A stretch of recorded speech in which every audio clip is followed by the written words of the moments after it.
The electronics section at Rise is really unique because we end up facing a lot of really different challenges than a lot of the other sections, just because there's so much to tackle. We have main stage and all of the synths and our interface and all these different patches, and we're doing all of the samples and sound design. There's just so much that goes into it that makes it what it is and helps make the show this like next level thing, but it just adds a bunch of different layers to what you have to do. It's not just playing your part, it's playing your part and knowing how to run all of the electronics all the time.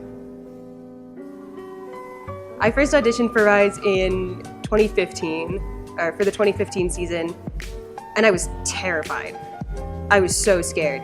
I spent all of the time I possibly had practicing green scales just so I could get perfect at green scales in case I messed up on something else. I was so scared that I wouldn't make it, but I'm really happy that I did, and now it's gonna be my 4th year coming to auditions, so it's exciting.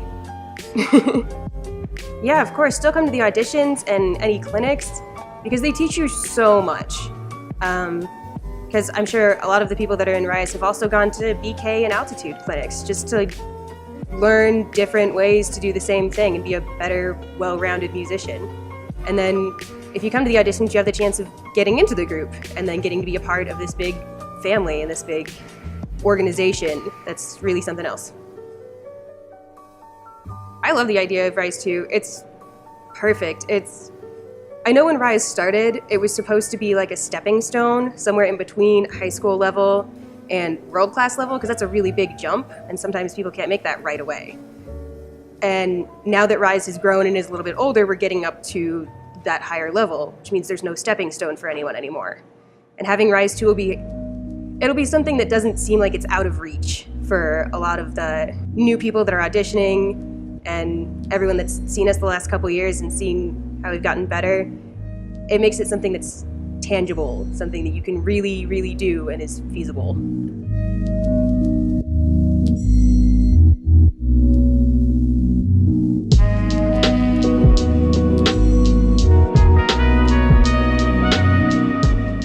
The thing that sets Rise Rhythm section apart is really the vibe that we all have with each other. You know, we show up and we work hard, but at the end of the day, it's all about keeping things mellow, keeping things cool, playing clean. So I first tried out for Rise in 2015 for the snare line. I didn't make it, and I was kind of bummed about that, but they told me there was an opening down in the rhythm section. So I went and I checked it out, and it turns out I loved it, and I've been doing rack percussion for Rise ever since. I mean, even if you don't think that you can make the ensemble, it's definitely worth checking out the audition just because you can learn a lot, make a lot of friends, and then, you know, sometimes you can be surprised and end up in a place you didn't expect, and that becomes what you want to do for the rest of your time here.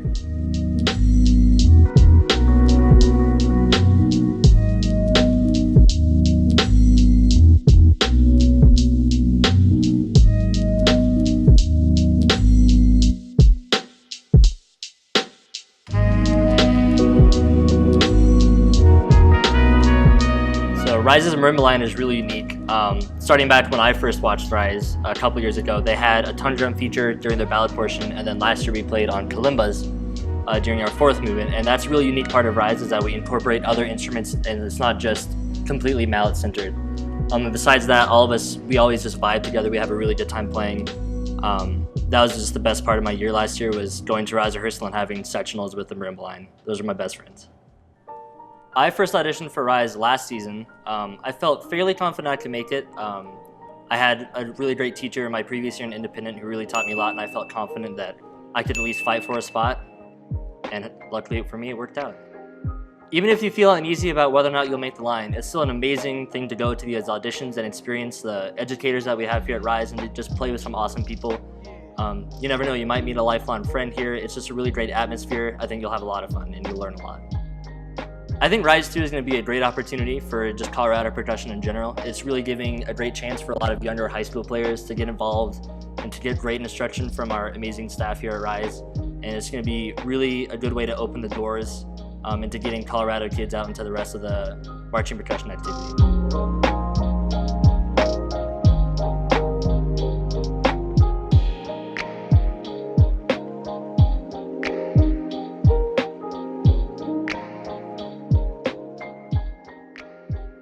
What makes the vibes unique at Rise is that our music is actually treated as vibraphone music, which is unfortunately not super common in the marching world. We get very lyrical things, and we also use Burton grip, which is not super common either. My first audition last year, and I didn't think I was going to make it. I was positive that I was not good enough, but I ended up making it last year. You should go to the auditions anyways, because you never know what it's going to be like. You never know who's going to be there and what's going to happen. Like I said, I didn't think I was going to make it. I just went because I just wanted to learn. But you never know who's going to show up, and you never know what kind of environment it's going to be like. So there's always a chance that you're going to make it anywhere. I think Rise2 is going to help Colorado percussion a lot, because a lot of people, when they don't make whatever group that they want to make for the season, they just kind of don't march. But in this situation, we can have all of those people actually marching and getting better, and then moving up to other groups, and therefore making all of Colorado percussion a lot better.